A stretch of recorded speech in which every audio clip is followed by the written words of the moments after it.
Hi, welcome to Salt and Burn This. I'm Sami. And I'm Valerie. And this is our Supernatural Rewatch podcast. Each week, we're going to break down an episode in order with lots of details, so nothing's left out. And we throw in some personal nuggets and stories and research to mix it up just a little bit. Because not only are we fans of the show, but like Sam and Dean, we've also had our fill of road trips. Yeah, but for theater, not for hunting ghosts and demons. And not in a super sexy muscle car. Anyway, shall we? We shall.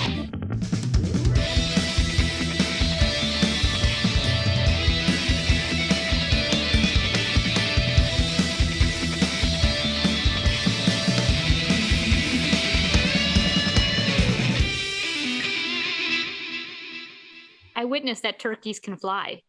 You know, they always say turkeys can't fly. Uh-huh. If scared, buy a dog. They will fly their asses into a tree. Yeah. Well, yeah, wild turkeys can fly, but I don't think the domestic ones can since they are so fat. I think that's what it is.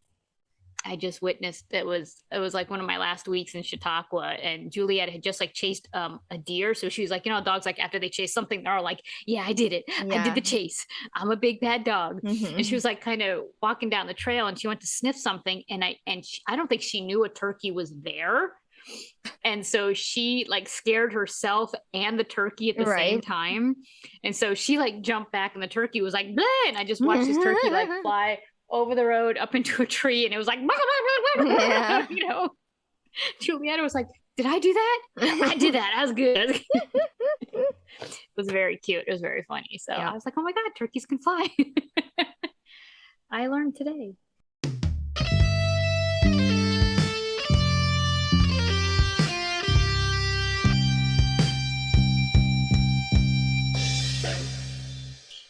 Season 4, Episode 2, Are You There, God? It's me, Dean Winchester.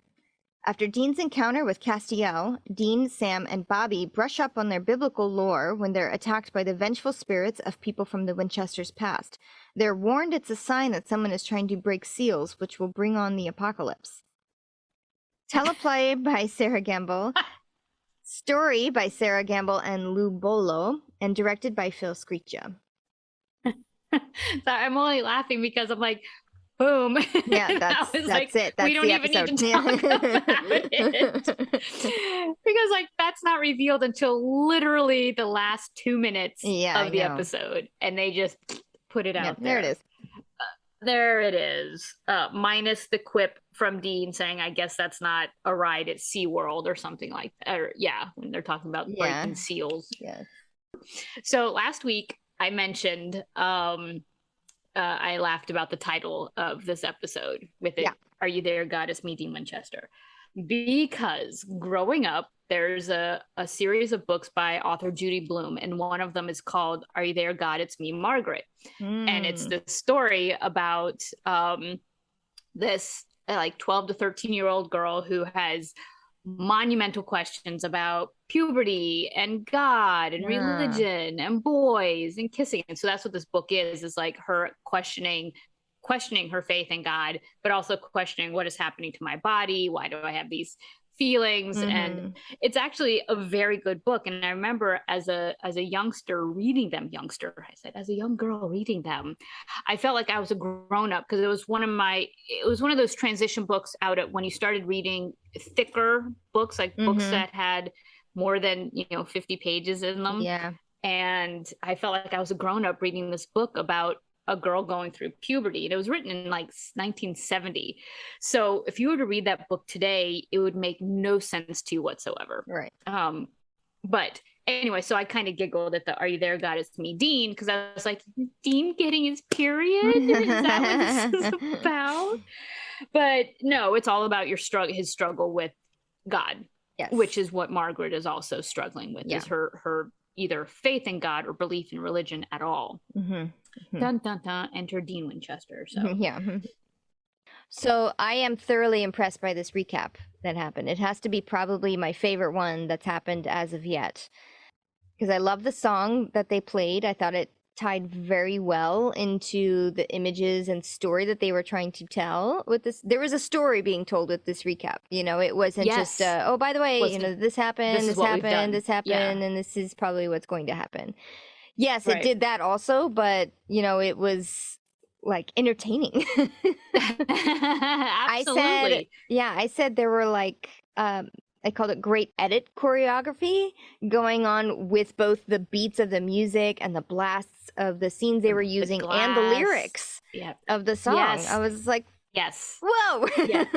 Yeah. And the song is Lonely as the Night by Billy Squier, which I have to tell you, while I was watching that intro, I got to the end of it and I hit pause because I was like, I need to get up off the couch. I need to start doing things with my life because the song was so energizing and so motivating. It was because, it literally says, what is it? No more sleeping, wasting our time, no more lazing around the TV. And I was like, oh my God, they're out there killing monsters and saving lives. And I'm sitting on the couch. I have to go and do something with my life. So as soon as we're done here, I am going to do something. I'm going to, clean my apartment. I'm going to go for a walk. I'm going to, that's not really motivating, but it did make me want to, you got less motivated as you were talking. I was trying to think of something that would be like as monumental as like going out and saving lives. And it's like, that's not what my life is. I'm going to go get groceries. I'm going to do the barest minimum to survive. I shall. Bare minimum. Oh, yeah, Valerie. All right, so within these blasts from the past, we have Meg, we have Ronnie from Night Shifter, which we've been talking about for a couple of episodes now. I know. I think he shall appear. Agent Henriksen. Tons of different monsters from the past few seasons, and of course, the most recent one being Castiel's famous entrance and his lines. And there's work to be done. Yep. Did you notice that Gordon Walker was one of the people that was in the clips? So it was a clip of not only demons that they've killed, but it was also of people who've been in Sam and Dean's lives, people who have died. Yeah. Which I thought was poignant that they also showed Dean's death. They showed Dean getting ripped to shreds by the Hellhound. And also him screaming for help in hell, which I thought was interesting. So all the people who died, Dean himself was one of them in that. So it opens up with a woman asleep on the couch. She's got Three Stooges on, which kind of cracked me up. She's awakened by the TV glitches, like the lights start to flicker, and she wakes up. It's all the spooky signs happening. It's all the ghosty things, and she jumps up, runs to her closet, which just happens to be a hunter's closet. Yes. Full of all sorts of fun things. And she picks up her EMF detector and it's like, it does the whole. And not only that, but as she's looking at it, her breath, she starts to be able to see her breath, like chilly breath, frosty cold air breath. Frosty breath, which I know we've seen once before, but it hasn't been like a thing. Like as I think they showed it in ghosts. Right. I think maybe it was in Ghost Facers a little bit.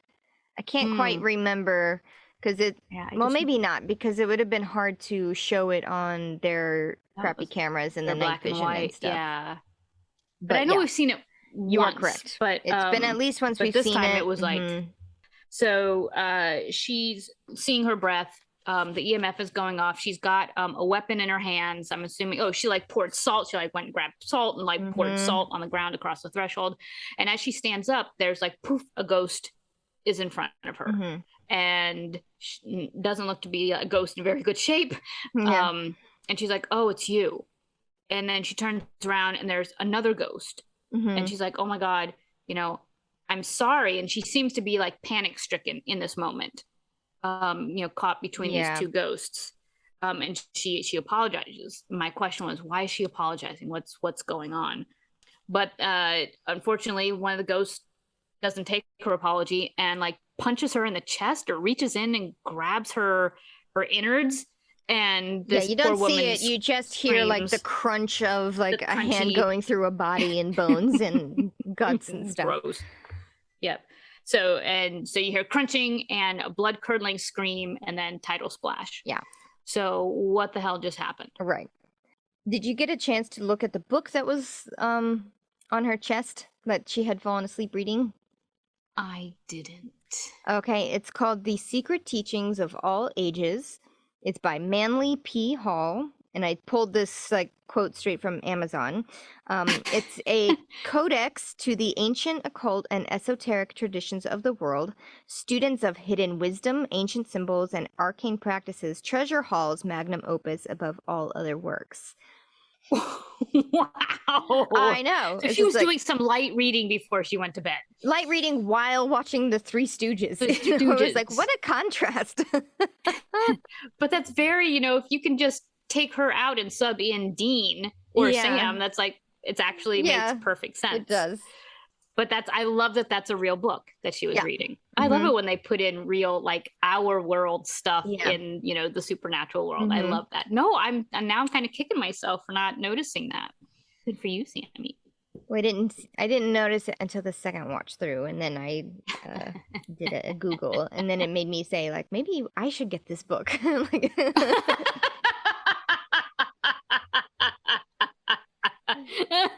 feel like it would be useful. It's all a marketing scheme. Yeah, I know. The props department is up. Yes. They've got, they're paid to promote product. Okay, so after the splash, everybody has gathered into Bobby's house. It is post-meeting with Castiel. They have relayed what happened to Sam, and now Sam and Dean are arguing about the reality of angels. And God, and what really was it that showed up to Dean, because he is absolutely not, that is not an angel. I don't believe it. No one's ever seen one. And Sam's argument is yeah, but you did. Yeah. Right. It's this is proof. This is now you have proof. And it's Bobby's someone's got to be the first one to see it, right. And all during this, Bobby's been researching. He's just kind of sitting in the other room with one of his many tomes of of research, and he's like, "Are you guys done fighting? Because I have something here. Stuff. I found something." And what he's found is that indeed only angels can pull a soul out of hell. Yeah. And Dean's like, "And anything else?" And Bobby's like, "Nope." So Dean still not convinced. Right. And because he's like, "Why me?" He's like, "I'm not convinced that this happened, because why me?" Right. And I get that. I understand that notion. What is it about me that's special? Why do I deserve this? And not in the why do I deserve this good thing, but maybe why do I deserve this added burden to my life? Why me? Yeah. He doesn't say that, but I can see that. I can see that being one of his arguments. I think it's a little bit of both, because he does mention it's I steal, I sleep around, and I ditch the chicks after I sleep around. And I save some people, but I don't think it's enough to outweigh the other things that I've done bad. I am no saint. Why would God care about me? I'm also uncomfortable with this. Right. I don't feel worthy. But also, do I want this bird? He points out, he's like, it's a little creepy that God, fixated on me. Yeah. A little creeped out by that. And I felt like Sam was excited for his brother. He's like, finally, there's a good guy coming to help us, and they want you. Right. See, I told you deserved to be saved. A good guy. Yes. Yes, exactly. And Dean, he's reluctant. He's like, you know what? Fine, we're gonna go do this, but move on. Get me some pie. Yep. Yes. Okay. Famous scene alert. Right. I see this everywhere, all of the time. It could be in a GIF. It could be in a little montage, a montagey thing. It's always around, and it's exciting. It's like, oh, this is where it's from. This was the origination, where they need to learn about angels. Bobby hands them a literal stack of the thickest books you've ever seen. Books. Yep. And Dean points to Sam. "You're gonna give me some pie." Grabs a book. Bam. Heads up. I did actually use that. I did create one of those myself. Good. So if you look at us on Insta, you'll see it. Sam drives off in in the Impala and stopped at like a gas station, snack station, and lo and behold, lurking around the corner is Ruby, and basically is afraid. You know, she confronts Sam and is like, is it really true that it's an angel? And apparently the fact that there's angels on Earth has gotten around, because no one's mentioned it. Like Sam and Dean haven't mentioned it to anybody, but apparently in the demon world, it's gotten out that an angel brought Dean out of hell. Right. And now there's an angel on Earth. And Ruby's like, I'm afraid, because, you know, they tend to smite first, ask questions later. Yeah. And hello, I'm a demon. You know, they're not going to stop and ask me if I'm a good guy or a bad guy. Yep. But Sam says, well, I'm not afraid of angels. This is for him, it's good news that there's angels on Earth, not so much for Ruby. And she's like, all right, if you're not going to listen to me, bye. Yeah. Famous last words. I'm going to. So he gets back to Bobby's house, but they are ready to go. Pie. Yes. You forgot the pie.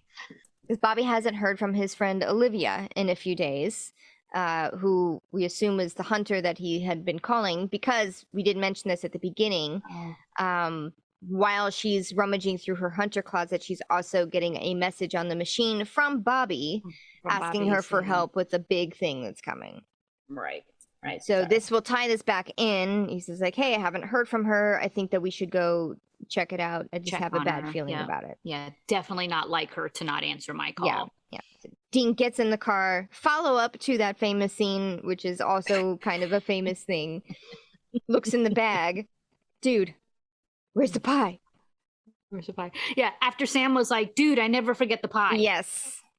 Except when you run into Ruby, you forget the pie. I also just want to point out, this is the second episode in a row where pie has been thrown in or mentioned. Yes. And this is the season of pie. I think it is. We've heard it before, but this is 2 in a row. Yeah. Like I said, I always want to eat after I watch these episodes. So they drive out to Olivia's house. They find Olivia super dead, super duper dead on the floor, with, it looks like someone like opened her chest with their bare hands and just pulled out her insides. Like her ribs are like exploded out, almost like an alien, you know, when the thing pops out of your chest, right? Just Bobby sees this and seems to be overcome and goes back outside. The boys continue to do their investigation, and they find like, oh, look, she's super hunter chick. Her EMF detector was clearly like in full-blown, you know, detector mode. But what could have done this? So we've never seen a ghost, right, you know, do this type of damage to a human. Bobby was outside collecting himself, but also calling other hunters and not getting any responses. Yeah. So now Bobby's like, yeah, we gotta, something's happening here. We gotta go check it out. And then we cut to a phone ringing in a house somewhere else. Dean is calling somebody named Jed, kind of trying to give him a heads up about what's going on. Unfortunately, it's too late, because as the camera pans around, this house is in a bloody disarray, with empty salt shells around, and then it pans up a guy who's lying on the floor, and also his ribs are like splayed out. Yeah. Yeah. He's dead. And he looks shocked. Yeah, and he looks like he's got a look of I mean, he's dead, but he's got a look of the last thing on his face was shock, right? And maybe a little bit of terror, right? Which, you know, who wouldn't? The next scene are the boys checking out Jed. I'm sure because he didn't answer the phone. Like, oh shit, we gotta go check him out. Ooh, we are far too late. The people that Bobby has followed up on, he was also too late. So. All right, we can't go around trying to save hunters. We just gotta go. We gotta get keep somewhere ourselves safe. Yep. So they all head back to Bobby's. So the next thing we see is Sam is driving the Impala. I think Dean's asleep, which is weird because the scene before that, it shows Dean hopping in the car to be like, okay, we're going to go back to Bobby's. Yeah. And the next thing we see is Sam hopping out. I was like, oh, bad cut. Bad cut. But obviously that just meant they'd been driving for a long time. If, you know, they switched drivers. So Dean's asleep. Sam's pumping gas, goes into the bathroom to, you know, wash his hands. We saw something watching Sam. Like when he got out of the car to pump gas, we see something from the something's point of view is watching Sam. Right. So when Sam goes into the bathroom he's washing up, and as he's looking in the mirror, sorry, ices up. The frosty signs start showing. It's both his breath and the mirror. And then as he cleans away the mirror, then we see in the reflection, hey, it's Henriksen. You're alive. Henriksen. No. Yeah, no, I'm not. No, I'm not alive. Because he appears and he glitches. Yes. So he's not. That's a dead giveaway, the glitchy glitch. And Sam takes him a second to figure out what's happening. And Henriksen is like, yeah, I'm dead. I'm not here. I'm dead. And I'm dead because of you. Yeah. And Sam says, I'm sorry. Sam apologizes. And Henriksen is like, not good enough. Yeah. Not good enough. And ends up like bashing Sam around inside the bathroom. Yes. Note that there is a small close-up on Henriksen's hand, like the little crook between his forefinger and thumb and his pointer. It goes by really quick, but it is a noticeable mark on his hand. Right. Right. So finally, Henriksen has Sam down into like a vulnerable position and is kind of towering over him. Looks like he's about to do something. And then just in time, Dean comes in to save the day and shoots Henriksen in the bathroom with the salty gun. Yeah. Oh my gosh. So, back at Bobby's. Yes. Back at Bobby's, we have similar signs happening where like the static and the lights flickering and the frosty things. You can hear like children giggling. Yes. Like, and I hate that. I hate girly giggling. Yes. But Bobby now is kind of like aware that something bad is happening. It's like, okay, I know what's gonna happen to me, but I'm still gonna go chase after it. Right. But first, let me grab my trusty iron, poker. So he's like searching around the house, like, with his poker, and you can still kind of hear the giggling, like they're taunting him almost. And he gets to the bottom of his stairs that's leading up to the second floor, and like a toy ball goes boink, boink, boink, boink, boink down the stairs. And he seems really confused by this. And he turns, and there's two twin ghosts, little girls, behind him. I called them the Shining twins. As well, you should. I have not even seen The Shining, and I was like, these look like those girls from The Shining. Yes, twin girl ghosts. There's a lot of shining, I think, in this episode. Yep. From what I can tell. And what I hated about this is like before the girls appeared, every time Bobby turned, I kept thinking that's when he was going to see the ghosts. Yeah. So there's like all these non-jump scare moments that didn't happen, and I hate that. I was like, oh, sucker, Valerie, you fell for it. Yep. And so this time he does turn. There's creepy ghosts there. And I'm just going to say, once again, kids are creepy. Yep. I think the Supernatural team knows that also, and that's why they keep using it. They work it, even when they're not ghosts. Yeah, exactly. They're just regular kids, and you're just like, oh, please get away. Okay, so the boys are speeding towards Bobby because he's not answering his phone. Sam is a little bit wrapped up in the guilt of Henriksen, and Dean is trying to snap him out of it. Be like, come on, I get it, but we've got work to do. There's something happening right now that we need to figure out. Right. But Sam does recognize that, what did Henriksen want? Revenge. Right. So why are ghosts doing this? Revenge. Right. So they get to the house. They're actually doing their hunter thing, but they're being slightly stealth about it. Like, Bobby. They're sweeping. Yeah. They're yeah, exactly. Yep. And then they notice hand signals and shit poker. Like that. Right. I know, it's kind of cool. They've got their teamwork thing down. Yeah. They do find Bobby's poker at the bottom of the stairs, but there's no sign of Bobby.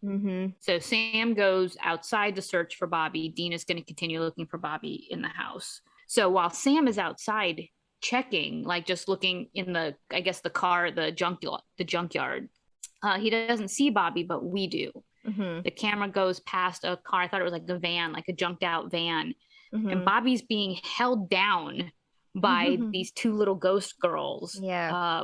Like shh, and then one of them has like her hand over Bobby's mouth, like don't say a word, and Bobby's terrified. I know. He's absolutely terrified and basically immobile. He cannot move. These two little ghosts are keeping him prisoner inside this junked out car, and Sam doesn't know he's there yet. Right. And then Dean goes upstairs into the shining hallway, which also, how big is Bobby's house? Biggest. I literally wrote, this is the biggest house. I just want to know, Bobby has a huge house. Not only huge, but even the hallways are like super wide. It's like you have to worry about moving a couch down those hallways. You got plenty of room. No need to pivot. Into the 7 rooms that are there. Yeah, in which we know this because like all those doors shut. slam closed, right? Except for one at the end of the hall, the end of the shining hall, goes and opens. So of course that's where Dean is drawn to, the open door. And as he's like creeping down the hallway towards this open door, magically behind him appears Meg. Now, I actually liked that effect. I thought it was kind of cool that she didn't just like pop appear. She kind of like morphed, appeared behind him. And I knew it was Meg, but I still felt it was funny that when Dean turns around and sees her, she feels the need to explain, it's me, Meg. You know, because this time she doesn't have her short pixie haircut. Her hair's a little bit longer. Yeah. And so she explains, like, yeah, I'm the girl who the demon possessed, cut my hair, and then dressed me like a slut. I'm like, I didn't think she was dressed like a slut when I didn't she was either. No. I liked the way she dressed. I thought she, jeans and a t-shirt and a leather coat. I guess Meg Masters was just kind of a prude. Okay. Because I was like, even in her ghost form, I'm like, you're wearing the exact same jeans, you're just wearing a different shirt. But yeah, so I thought it was interesting that the writers or the ghost felt she had to explain who she was. Right. She's Meg Masters, the girl that the demon possessed and tortured. Yeah. For a very long time. Well, you know what? Dean did kind of not recognize her at first. He takes a second. He's like, who are you? What's going on? Like, why are you appearing to me? Right. I get that. But it's like a part of me is like, is it just because she has a different hairstyle? She did look a little... Yeah, it was a different hairstyle, a different hair color. She did not have as much makeup on. She's a little bit ghosty. Natural. Pale. Yeah. Natural. She's dead, Valerie. She's dead. She's dead. She has a different complexion. But, she's like, I'm not the demon. I am the girl the demon possessed. And then she kind of goes into her story that she was just walking... Yes, thank you for saying that, because after a while of this, not just her, but, Henriksen and yada, yada, yada, how lucky are the boys that they got all of the monologuing ghosts and all the other hunters. Instead of I'm just going to punch you in the chest ghost. Right. Right. I was like, no, so much talking. But she tells her story. She was walking to the dorm. The demon jumped her and possessed her. And she was awake the entire time when the demon was murdering other people, when she got thrown out of the window by Dean. Well, it was actually the shadows that threw her out the window, but yeah. Well, because of Dean. Yes. And Sam. But she's pissed. She's pissed that she got thrown out of the window. You're supposed to help people. Yeah, you're supposed to help people. Yeah, and this was like... I was screaming, help me, please. It was like guilt torture, right? It was just like, you did this to me. You didn't help me. You didn't think. You could have exercised me earlier, but you didn't. Mm-hmm. But Dean says, we didn't know. Right. We didn't know. And they didn't. Meg's like, oh, you think you're some sort of hero? And thankfully, Dean says, no. I don't think I'm a hero. As evidenced by me leading up to this point, if you've watched every single episode, I don't think I'm a hero. But she's not having it. Meg grabs him, punches him. She's mad. She's going to kick his ass. But as she grabs, Dean is knocked down, and as she grabs him again to punch him, Dean notices on her hand a mark that we see more clearly this time on Meg's hand. There's one thing that she said, which I thought was a little bit poignant and may or may not come up later, honestly, because I can't remember. But she says, do you have any idea what it feels like to be ridden by evil for months while your family has no idea what happened to you? Yes. And then you just kind of see Dean like, yeah, react because he was in hell for months and no one really knows what happened to him, and he supposedly doesn't remember, and I think at this point we're not really sure what he does or doesn't remember. Yes. He knows that he was in hell. Yeah. Right. So but yes, you're right. That is a little catchphrase. Yes, a little foreshadowing. Yes, exactly. There's a lot of foreshadowing in this, by the way. Totally. Like sometimes just like, here, let me just hit you in the head. This is going to happen. This is going to happen. All right. So meanwhile, outside, Bobby is being similarly guilted by the Shining Twins, Bobsy saying twins. like, you didn't save us, the monster was there just eating us, and you could have saved us, and blah, blah, blah, blah, blah. Sam finally sees his frosty breath and says, oh, they're here. That must mean Bobby is here. So he starts opening up all of the trunks that he can that's like right next to him in the junkyard. But he notices like a rear view mirror or side mirror like ice up. Yeah. He's like, aha, it's that car. Yep. Back inside the house, Meg's still monologuing, goes on and on about her sister. She has a little sister who killed herself out of grief about not knowing what happened to Meg. She says, that blood is on your hands, to Dean. And Dean doesn't fight this. Yeah. He doesn't deny it. He's not saying, no, that wasn't us. We didn't do it. That's not our fault. He just takes it. He's like, okay. Back outside, Sam rescues Bobby. Yeah. I forget how it happened very quickly, Oh, so he climbs up into the truck or van or wherever it is, opens the door and sees them, and then the ghost girls like slam him back because this van is like on a stack of other crushed up cars. Yeah. So they slam him back. He falls down onto another car, hits his head on the windshield. One of the girls gets on top of him and then starts to, thrust her hand into his chest. But he's got the iron poker, some sort of iron thing, and has enough wherewithal and energy to thrust it at the girl.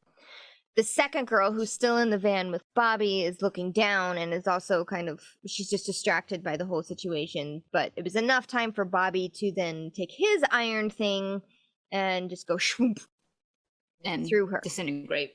Yep. So, they're fine.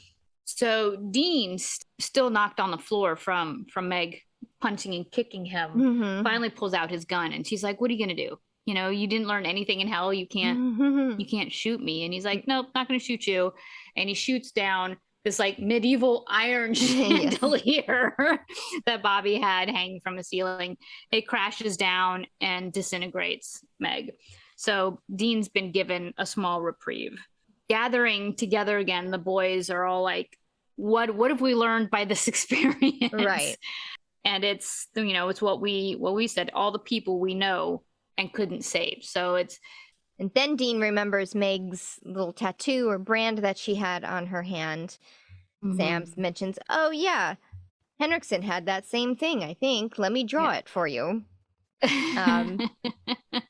Which at first I'm like, really? You got a good enough glimpse of it, to remember it? To make a mental note about it, yeah. But they've also been trained since their young lives, to look out for crazy, strange things. Right. And remember them. Yeah, because Dean even says they didn't have this when they were alive. Meg didn't have this, didn't have any tattoos when she was alive. So it is something that they made a mental note about. Yes. And it's a little bit like Psych, right? Like his dad forced the son be Power observant. Of observation. Yes. So maybe hey, good reference. Good Psych reference. Yeah, if it's part of your training, part of your upbringing, then you will notice things like that. Right. So I can't remember anything, let alone if somebody had a tattoo and here, let me draw it. Yeah. But, so Bobby thinks he recognizes it, but they're not safe in that room. They have to go somewhere else. Yeah. Because while they're trying to figure it out, the lights start flickering again. Yes. So they're like, whoop, we got to keep moving. So he leads them to his panic room. It's just there in the basement In the Again, basement. how fucking big is Bobby's house? Right? That he has an iron walled salt lined iron walls with some sort of like vault door, like almost like a submarine style, ceiling door. There's traps on the floor, like there's the painted devil's traps on the floor. There's devil's traps on the ceilings where the ventilation is. I mean, there's books of research, there's everything. Weapons, there's a cot, just in case, I'm sure there are rations and supplies. Yeah. It's, but it's also not underground. It's not like they had to like go down into the cellar for this panic room. Right. It's just there. It's there. It's part of the house. And even he had a spare weekend to build it. Right? Yeah. And it's not salt lined. It's solid iron walls coated in salt. Oh, coated. I beg your pardon. Crazy. Yeah. And I love that Dean, like, he takes the solid and he's like, Bob, you're awesome. I know. This is really cool.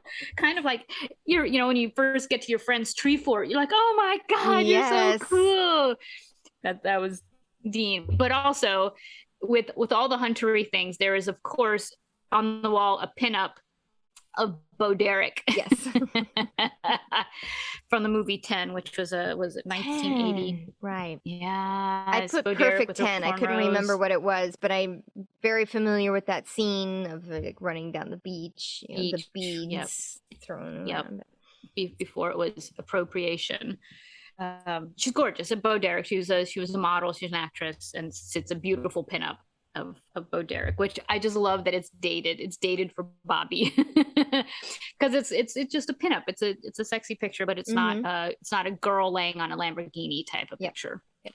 So the boys now that they're safe inside their salt infused lead room, iron room, they're preparing. They're making salt shotgun shells. Bobby's still researching, and they're still debating God. The boys are still bickering about God. Yeah. If there is a God, why doesn't he help? Why do bad things happen to good people? It's mostly just Dean bickering about it. He's the one that brings it up again, and he's just like, by the way, just to circle back to this. Another thing I don't have an answer about yet. religion is why. Why does he exist? If he does exist, it's kind of a classic. I'm not going to get too into it because I am not a scholar of religious studies, so... But I mean, that's the big question, right? Why do bad things happen? If there's a benevolent God, why does he or it let bad things happen to good people? Right. And Bobby's smart. He's like, nope, not even gonna try. Not gonna touch that. Yeah. Big old nope. He's like, and back to our research. Yes. He finds that the mark on both Meg and Henriksen's hands is the mark of the witness, which I looked up is fictional. There is no such thing, just a supernatural thing. But the ghosts who have this mark, the ghosts themselves in life died an unusual death. So it's not just any ghost that can be raised by this mark, and also they were raised by force against their will. The ghosts did not want to reappear. Right. And the strength of the spell or the power that was so powerful to override these ghosts' will to not be raised is so strong it marked them, and that's that mark. So something has summoned raised them. These ghosts, summoned them, something very very powerful. You don't know who yet, but Bobby does kind of know why. It's in many books, but the one he quotes it from is Revelations. It's called The Rising of the Witnesses, and it is one of the first signs of the apocalypse. Now, Lars, you said you needed to buy that first book and the first scene that the girl was reading, that Olivia was reading before she died. I need to read Revelations. I feel like I know, at this point I need to read Revelations. Right. Because I looked it up. I was just like, is this a thing? Is this a Revelations thing? It's not really. This is a supernatural spin on something. So what is in the Bible, this is very much a paraphrase, and I apologize if I get it wrong. Again, I am not a scholar of the Bible. Or anything, but it's called Two Witnesses, and they were brought by God to stay on Earth for 1,260 days, which is about 3.5 years, to, I guess, kind of prep the world for the end? For the end times. No one can kill them. They can smite their enemies with fire from their mouths like a dragon. They can cause any kind of plague that they want to. They can cause droughts. I think supposedly one lasted for maybe the whole 3.5 years. I wasn't quite clear on that. And they can turn water into blood. And they are, in the end, killed by the beast. Capital B, beast, which I'm sure you've probably heard in the past few years because of things. Yeah. No, I don't think the beast is Lucifer. I don't know who the beast is. Again, I need to also read Revelations. All right. You and me both. Yeah. On our list of things You might be right. The beast may be Lucifer, but I feel like he would be called Lucifer instead of the beast in the Bible. But right. Although Dean takes this in typical Dean fashion. He's like, apocalypse? Yeah. You mean like the 4 horsemen, pestilence? And then I love this, $5 a gallon gas. It's like, yeah, we've passed that. You know what I mean? We've passed that so many times since this episode. I know, but here's the thing. Because these like witnesses, at least the Revelations ones, can cause droughts and fires and plagues, and now it's $5 a gallon per gas, depending on where you are. Are we in fact in the apocalypse right now? Yeah, I keep waiting for, the frogs, raining from the sky, the locusts, we just had the cicadas again. Yeah. I don't know. Maybe we should build a panic room too. Right, Bobby? I like that he got that done in a weekend. I can't put away my laundry in a weekend. It takes me over 3 days to actually muster to just put away laundry. So Bobby, you are awesome. Yes. So what to do? Dean says road trip. Yeah. What do you do in the apocalypse? You're gonna go see the Grand Canyon. Haven't done that. Gonna do the Star Trek experience. Thank you very much. I've done that. I loved it. I had a blast. And of course, then visit the Bunny Ranch, which I'm gonna pass. I'll leave that to Dean. But Bobby has found a spell to release the ghosts. It might work. Right. If I do it right. Yeah. And we do have all the things here, but they are not in this room. And we got to do it over the fireplace anyway. So let's go. Dean seems upset that he cannot just stay in the panic room until everything. Yes. He's like, we just can't stay here. Are you sure? Yeah. Are you sure? Yeah. Huh? So they like pick up all their ammo. They gird their loins, so to speak, to leave the panic room. And of course, Bobby's foreshadowing. He says, "Whatever you do, don't run out of ammo." Okay. I think what he means is don't waste your shots, but still, because he literally says, if you run out of ammo, they're just going to tear you to pieces. You're right. Like, well, thanks for that, Bobby. So as they're heading out of the panic room, blocking their way now is Ronnie. Yep. Ronnie with the laser eyes. The laser eyes. And of course you have that immediate, I had that immediate like, oh, not Ronnie. Not Ronnie. And Ronnie's pissed. Ronnie is mad. And he starts to talk with, he starts his monologuing. Yeah. And Dean, I think, starts to get sucked into it. And Bobby just shoots Ronnie. Yeah. It's like, I'm just gonna stop you right there. Yeah. Boom.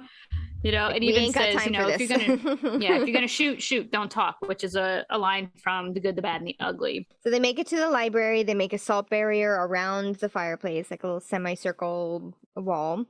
Dean starts the fire. Bobby instructs Sam to go get a hex box from upstairs, and instructs Dean to go get some herbs, including opium, from the silverware drawer in the kitchen. Yeah. So Bobby has ingredients stashed all over the house. I know. I guess that makes sense, but at the moment you're just like, why isn't it all there? Right. Central location. Got that giant kitchen, right? In fact, why not make the whole house a panic room? Like, why don't you build your house out of salt-coated iron walls? Iron. That'll take more than a weekend. Probably. But meanwhile, while all the guys are off doing their own things, then the Shining Twins show up, and they're taunting Bobby. And this time, Bobby is the one that kind of hesitates to shoot, and Dean is the one that ends up doing it. Yep. And much harder to shoot little girls than a big burly guy, I guess. Right. That you don't have any personal connection to. Right. And upstairs at the same time, Meg comes to Sam. And confronts Sam about his relationship with Ruby. Yes. And calls him a monster. It's like, how many young women has Ruby killed in her possession of in her time of possessing? And you're just going along with it. Why don't you kill her? He killed me. Send her back to hell. And I feel like each time a ghost is appearing to the guys, it's taking them longer. Like, they start to listen. It's like they start to get sucked into the guilt cycle again. But this time Sam is able to shoot Meg. Dean did shoot the twins, but Henriksen now appears to Dean and starts that monologue all over again. And here's the thing, Henriksen starts to describe like what happened in the police station after Sam and Dean left. And what we saw is Lilith arrives and like light blasts them. They die in this white flash of light. But what Henriksen says is that's not true. We didn't all just die at once.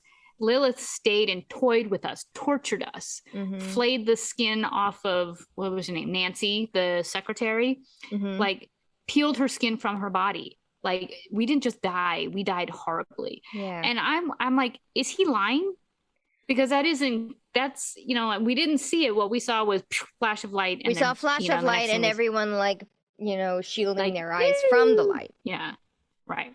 So we assumed that that's how they died, was in a big flash of light. Because even and also that's how Lilith tried to kill Sam, was in a big flash of light. And also in the news, like how they learn about the explosion, because Ruby, remember, she comes into the hotel room and says, turn on the news. Turn on the TV. And they talk about an explosion that happened in this police station and that there were no survivors. So I don't know if he's lying or not. But it could be it just makes me that he was telling the truth, that in that blast of light somehow incapacitated them to move. Like how demons do, they like mind blast you to the wall and then you can't do anything. Right. Maybe it was one of those. And then she took them one by one and did her sick things. Yes. I don't know. It's sad if he is telling the truth. It definitely makes it way worse. Right, totally. But it does, because Dean doesn't do anything as Henriksen, like as he's talking, then reaches in to Dean's chest, like does the chest punch. Yes. Because he completely suckered Dean into this like state of guilt to the point where he got close enough to him to grab him. Yeah. Because Dean did try to get ahead of him there. Like once he sees Henriksen, then he starts oh man, I know it was totally my fault. I'm so sorry. I'm the worst.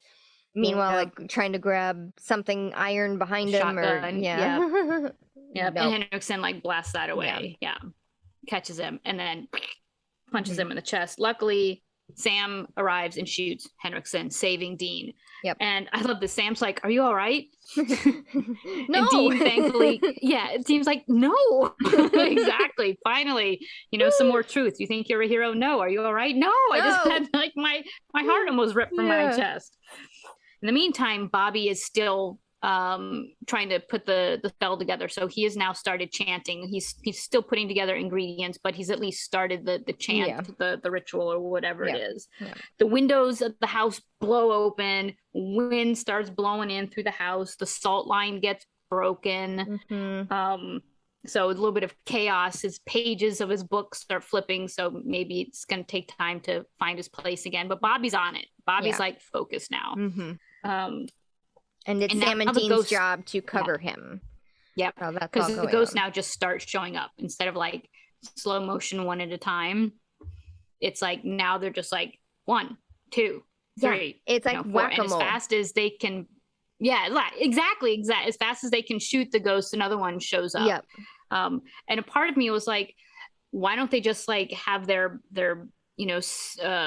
pokers or their iron pokers and just like swing madly? Right. It would save on ammo, but right. maybe not as fun. So they are all in this library with the fireplace, with Bobby like still trying to chant, still mixing the ingredients and stuff. And these guys are blasting away in the same room. I mean, the chaos I know. of just, oh God, I'm like, my ears hurt. So Sam eventually gets pinned, like thrown against the wall. They both do run out of bullets almost exactly the same time. And Dean does what you suggested, which was to pick up the iron poker and just start swinging. It. And Sam gets trapped between the wall and a desk that Meg has, telepathically shoved up against him. Yeah. And now the twins are holding him. Yeah. Like they're holding him against or holding the desk against him. Mm-hmm. Bobby gets stabbed from behind by Meg. Yeah.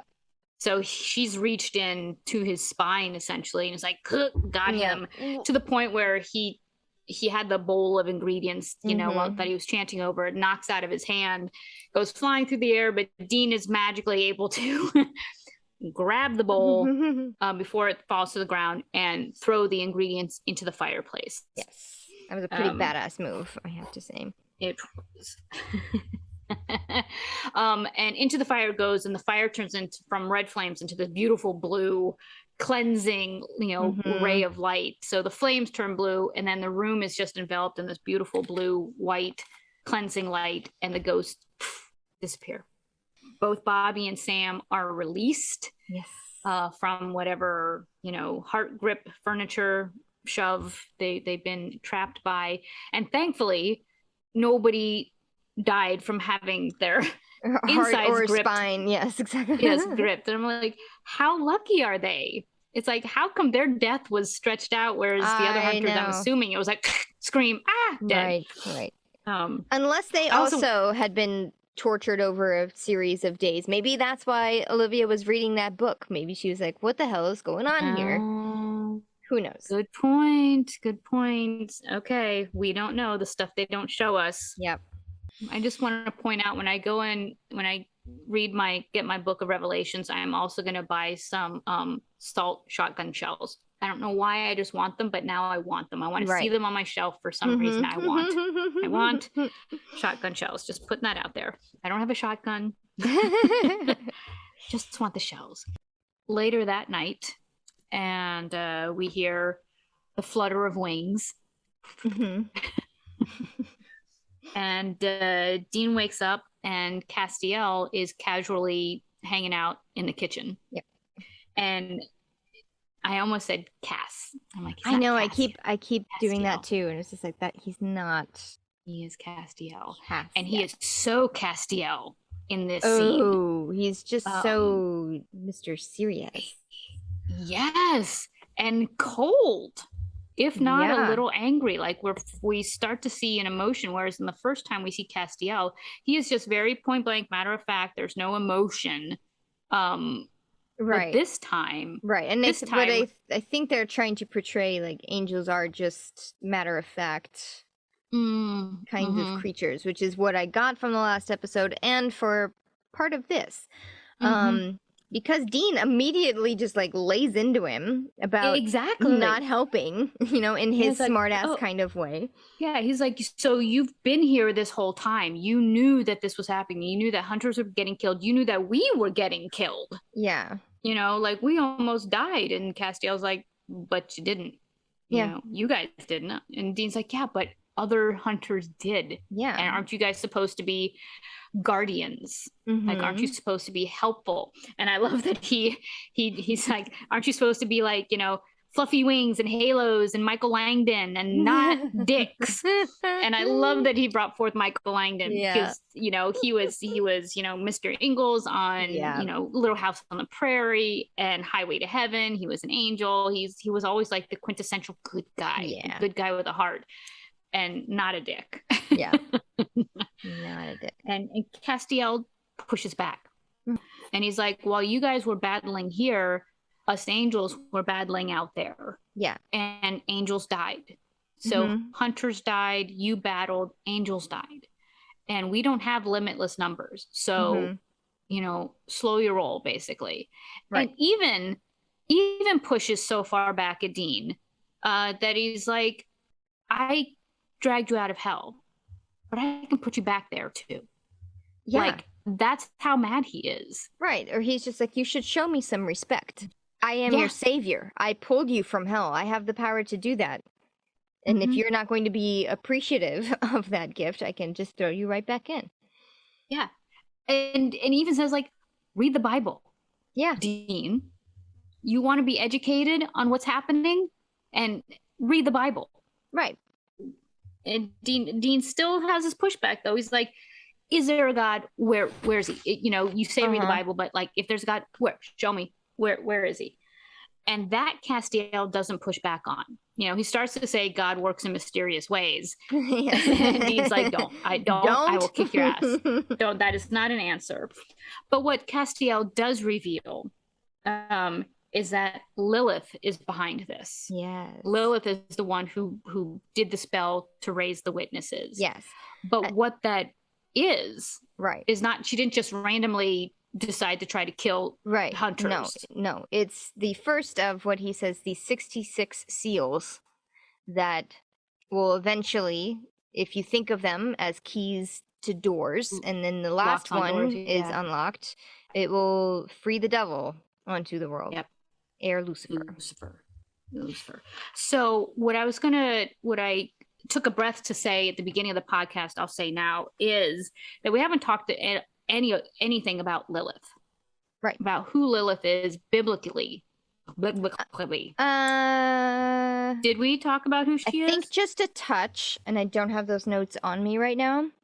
Okay. But I did look her up a little bit. She's supposed to be... I forgot already. That's okay. I wrote it down. Okay. Because I felt like, if we only brushed on it, I also felt like that season where, at the end of the season where Lilith kind of disappears, I kind of thought that, that was it for her, at least for a while. Right. That she's been cowed by Sam's powers, the fact that he's immune to her, and maybe she needs to just go off and lick her wounds. But clearly she has other plans, that she is going to keep working to this goal, which is to free Lucifer. But Lilith in the Bible was Adam's first wife, created from the same clay that Adam was molded from. So equal in the sense that they were created at the same time for each other, unlike, Eve, who was created from Adam.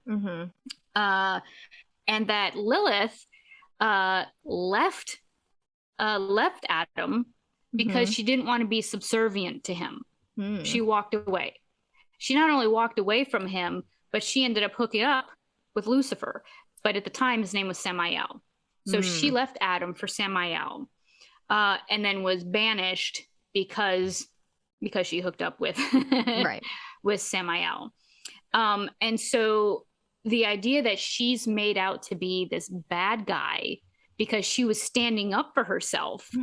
She's like, I don't want this destiny. I don't want to be subservient to this person. I'm going to go find my own way. And she did. Good for her. She went and did the things she wanted to do, but she's cast in this negative light by men, by the people who write the Bible, the one who write and so to this day, she has the stigma of being, slutty, so to speak, because she went after what she wanted, in a woman that is promiscuous and slutty. Right. But free will in general for the Bible is not a good thing. But when it comes to a woman, it's like, absolutely not.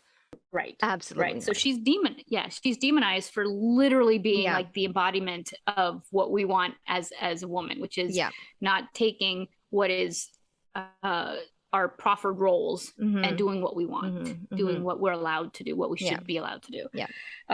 So the name Lilith at this point still kind of stands for equality, someone who fights for equality and fairness, but it's demonized.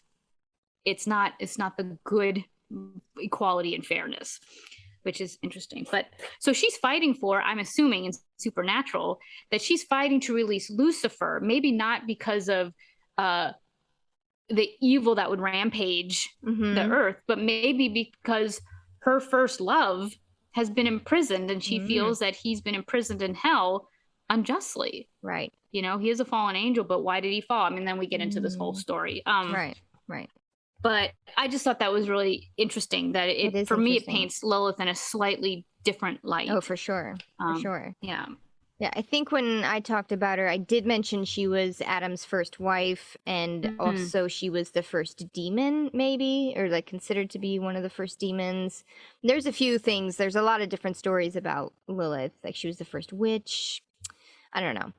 I'll pull that up for our next episode in our oh, remember when? Right. Lilith's story aside, the fact that Castiel has revealed that Lilith is now trying to basically raise Lucifer. Right. And Dean puts 2 and 2 together. It's like angels are on Earth now because they're here to stop Lucifer. Right. It takes him a minute to get there because he's just like, there's no such thing as Lucifer. And Castiel is like, well, you didn't believe in me until, a few days ago. So and here why do you think we're here after 2,000 years of not? Yeah. Yeah. I'm not here to stand on your shoulder, be the good angel on your shoulder. Right. We are soldiers. We are warriors of God. Yes. And we are here to fight the devil. Yeah. Because this is happening. Yeah. And this is where he turns angry because then Dean is like, oh, well, good job at failing at the first one. And then that's where it's like, blah, blah, blah. You should show me respect. I can put you back in hell. And you can see Dean like visibly shaken. I think like, oh, maybe I shouldn't be such a smartass to somebody like this. Yeah. Well, Castiel says the same thing that Sam, Bobby, and Dean all said during this episode, which is, we tried.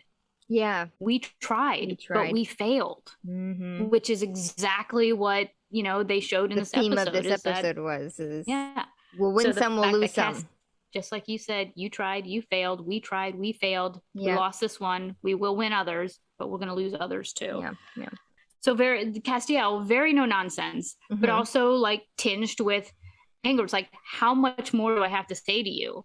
Right. To get you to realize that this is happening. Yeah. That this is real. And then Dean wakes up. Yeah. Morning, Sam is like already up and about getting dressed. And the first thing out of Dean's mouth to Sam is like, so you really have no problem believing in angels and God and all of that stuff.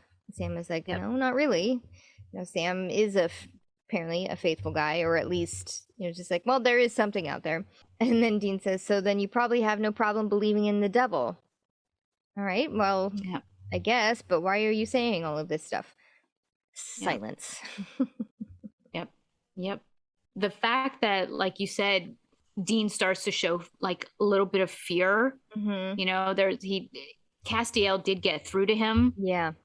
And so that's the image I have in my head. The way this episode ended was going back to that close up of Dean's face and his eyes showing, the evil that I've been reading about as a kid, this fictional devil is actually real. Mm-hmm.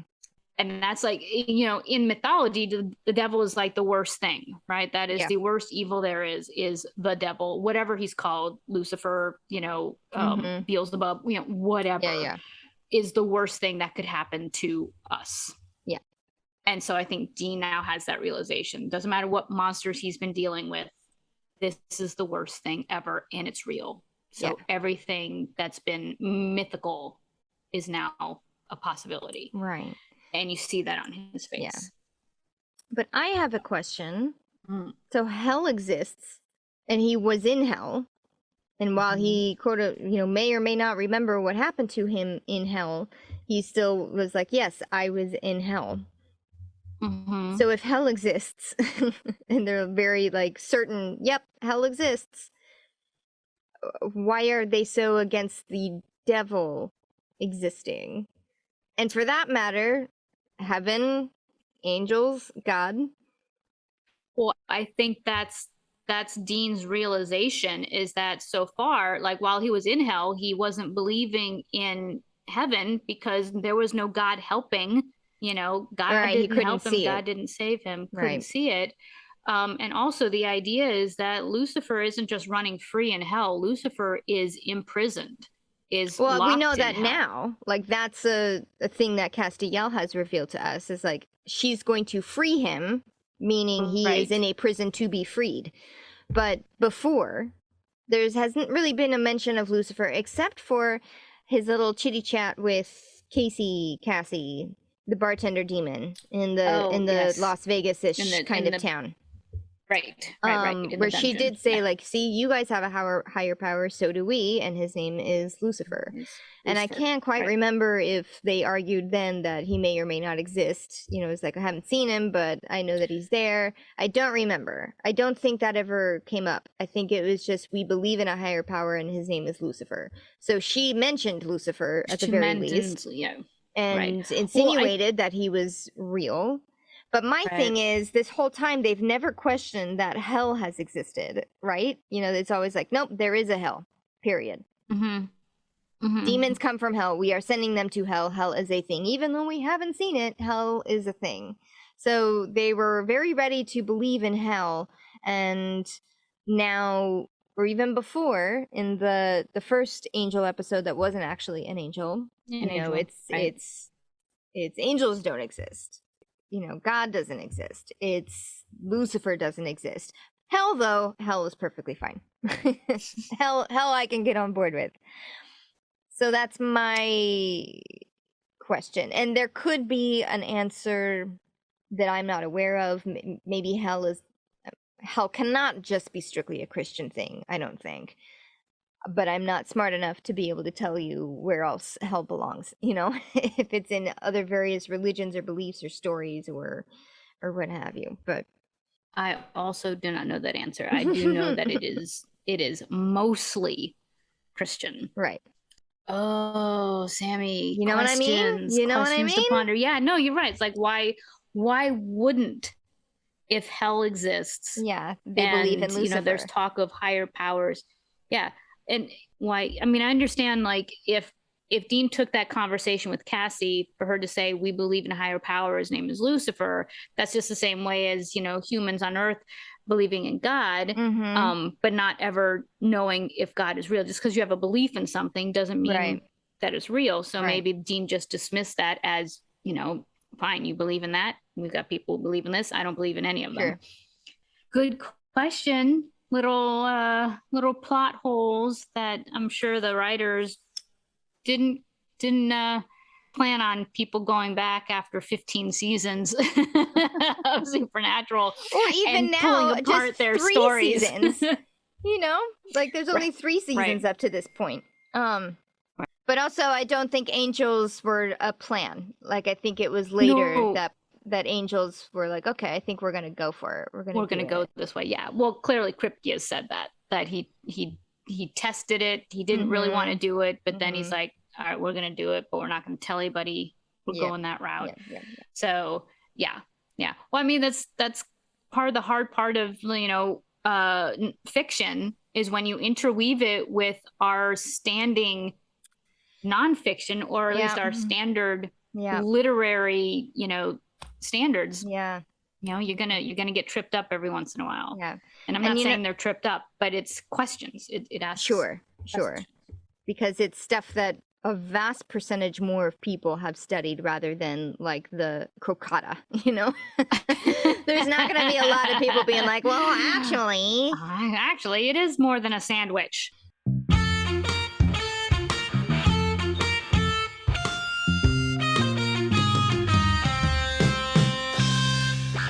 We need to finish this episode. Yeah, I mean, I've got to get some coffee, work out, and go buy a book of Revelations. So,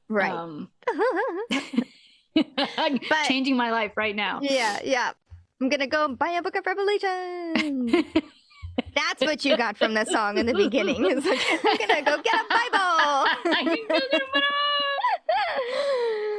A podcast has changed forever. Unintentional consequences of watching Supernatural. So, all right, wrap it up, Sammy. Wrap it up. Well, I do just want to say, because usually we mention whether we like the episode or we didn't like the episode. I happen to love this episode. I thought it was wonderful. I really loved it. It was kind of emotional for me to be revisited by characters that, I mean, especially Ronnie. I mean, Ronnie, I just, again, take a shot. Right. Loved him. I loved seeing Meg as Meg. She was still, saucy and bitchy. So not a big stretch there from the demon. Henriksen, good to see him, and sad to hear that he was tortured before he died. I know. To see that Sam and Dean and Bobby were affected by their failures. I mean, I don't really count it as like failures. It's like symbolic demons, like the demons of the people that they couldn't save. Yes, exactly. Yes, and I wonder if their anger was part of the spell, or if that's just them as spirits, like really being like, no, I am actually super pissed at you.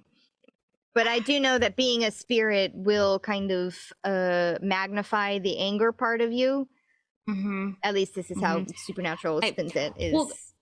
Well, part of me, like, I look at the way Ronnie died, and there was nothing that Dean could have done Dean did not get Ronnie killed, so to speak. Right. I mean, I don't know what Dean could have done to prevent Ronnie's death.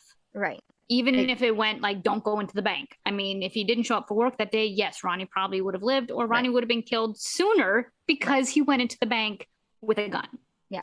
So that part of me makes me think that it is the spell. Some of the anger was contrived. Right. Also Meg, because they truly did not understand what was going on until it was too late. It was like after she had been thrown out the window that they were like, oh, it's a demon possessing somebody. She was a human.